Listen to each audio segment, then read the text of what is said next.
कभी सोचा है कि आवाज का इस्तेमाल करके किसी ठोस चीज के आर पार भी देखा जा सकता है? आज हम ठीक यही पता लगाने वाले हैं कि कैसे ध्वनि की मदद से हम उस अदृश्य खतरे को देख पाते हैं जो बड़ी बड़ी दुर्घटनाओं का कारण बन सकता है।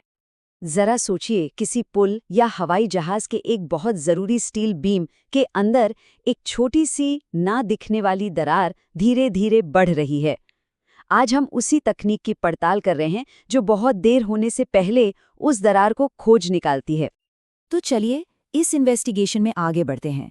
हम 5 मुख्य सुरागों का पीछा करेंगे जो हमें इन अदृश्य दरारों के रहस्य को सुलझाने में मदद करेंगे। ठीक है, तो सबसे पहले हमें अपने सबसे जरूरी जासूसी औजार को समझना होगा, एक खास किस्म की आवाज। देखिए, ये कोई मामूली आवाज नहीं है, ये है अल्ट्रासोनिक साउंड, एक ऐसी ध्वनि जिसे हम सुन नहीं सकते लेकिन ये ठोस चीजों के अंदर कमाल का सफर करती है। इसे आप एक लेजर बीम की तरह समझ सकते हैं, पर रोशनी की नहीं बल्कि आवाज की, जिसे हम बिल्कुल वहीं निशाना लगा सकते हैं जहां हमें जरूरत है। तो ठीक है, हमारे पास ये साउंड बीम तो है, पर ये काम कैसे करती है?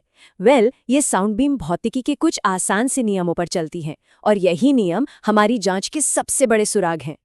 यहाँ सबसे जरूरी बात यह है कि जब ध्वनि दो अलग अलग घनत्व वाली चीजों की सीमा से टकराती है तो वो वापस लौट आती है, मतलब गूंजती है, जैसे ठोस स्टील और एक दरार के अंदर की हवा। इसे आप एक गेंद की तरह समझ सकते हैं जो दीवार से टकराकर वापस आती है। इसी गुण को अकाउस्टिक इम्पीडेंस कहते हैं। और बिल्कुल वैसे ही जैसे रोशनी एक प्रिज्म से गुजरकर मुड़ जाती है, स्नेल्स लॉ हमें ये समझने और कंट्रोल करने में मदद करता है कि हमारी साउंड बीम किसी मटेरियल के अंदर किस रास्ते पर चलेगी। अब ये हिस्सा काफी दिलचस्प है।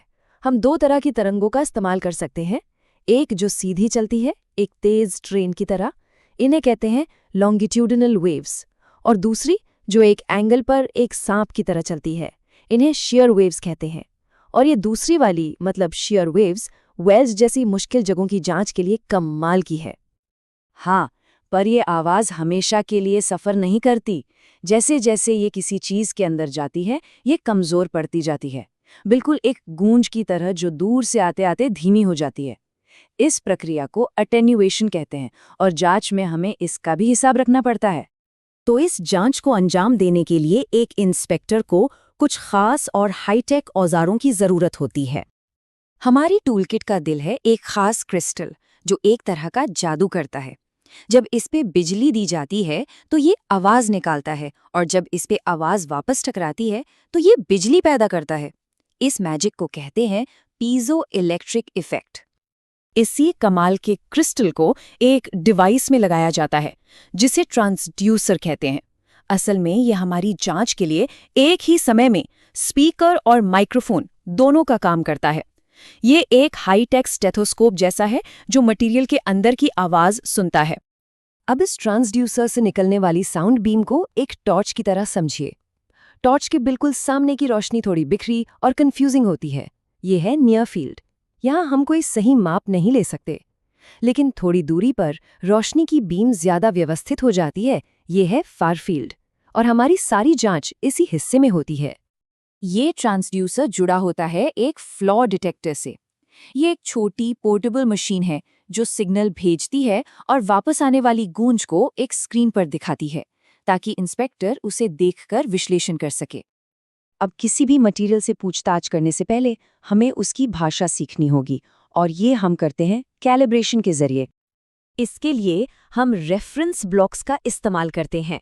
आप इन्हें एक तरह का रोजेटा स्टोन समझ सकते हैं, जिनमें पहले से ही अलग अलग साइज और गहराई के जाने पहचाने डिफेक्ट्स या कहें तो रिफ्लेक्टर्स बनाए गए होते हैं।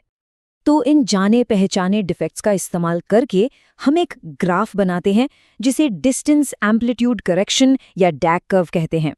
ये ग्राफ हमें बस इतना बताता है कि किसी खास साइज के डिफेक्ट से किसी खास दूरी पर गूंज कितनी तेज होनी चाहिए। ये हमारी सच्चाई की रेखा है, हमारा बेसलाइन। और नतीजा है ये कर्व। ये हमें बताता है कि एक सही गूंज कैसी दिखनी चाहिए। अगर कोई गूंज इस कर्व से ज्यादा ऊंची आती है तो इसका मतलब है कि कुछ तो गड़बड़ है।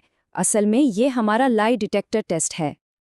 तो अब हमारा विज्ञान तैयार है, हमारे औजार हमारे हाथ में है, और हमारा सिस्टम भी कैलिब्रेट हो चुका है। अब हम असली केस पर वापस चलते हैं। इंस्पेक्टर की नज़रें स्क्रीन पर टिकी होती हैं, जिसे ए स्कैन कहते हैं। ये ग्राफ बस ये दिखाता है कि साउंड बीम ने मटेरियल के अंदर क्या-क्या देखा और कितनी देर में वापस लौटी। और यह है सच्चाई का पल। बाईं तरफ देखिए, एक साफ सिग्नल, पहला पल्स और आखिरी बैकवॉल इको, सब कुछ ठीक है। लेकिन दाईं तरफ बूम, ये अचानक बीच में आया स्पाइक एक कबूलनामा है, एक छिपे हुए डिफेक्ट की गूंज जो बता रही है कि अंदर कुछ ऐसा है जिसे वहां नहीं होना चाहिए। और जानते हैं ये तकनीक कितनी ज्यादा संवेदनशील है? सिर्फ पानी और स्टील के बीच की बाउंड्री से ही करीब 88% आवाज वापस लौट आती है। तो जरा सोचिए कि हवा से भरी एक छोटी सी दरार कितनी जबरदस्त गूंज पैदा करेगी। तो अगली बार जब कोई किसी पुल से गुजरे या हवाई जहाज में बैठे, तो ये याद रखना चाहिए कि इस तरह की अदृश्य जांच हर पल हमें सुरक्षित रखने के लिए काम कर रही है और एक सुरक्षित दुनिया बनाने का मिशन पूरा कर रही है। तो दरार मिल गई, एक बड़ी दुर्घटना टल गई, और ये हमें एक आखिरी सवाल के साथ छोड़ जाती है। अनदेखे को देखने की ये शक्ति हमें भविष्य में और किन किन खतरों से बचा सकती है?